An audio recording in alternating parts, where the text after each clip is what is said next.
ल गाइस, यो कोर्चेबाट सबैलाई नमस्ते। यहाँ तपाईहरु पनि आउनु होला माछापुछ्रीको काखमा यसो रमाइलो गरेर यो दृश्य सनराइज हेरेर जानु होला गाइस। यो तपाईहरुले देखिराख्नु भएको चाहिँ यो खुमाई डाँडा।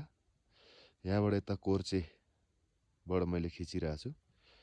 यहाँबाट चाहिँ तपाईहरुले अन्नपूर्ण हिमाल र माछापुछ्री चाहिँ एकदमै नजिकबाट देख्न पाउनुहुनेछ। कति राम्रो आउँछ। व्हाट्सएपमा त राम्रो हुन्छ नि।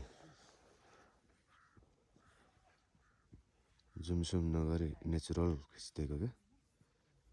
आज आइपुग्यो बाटो निकै नै अप्ठ्यारो छन्।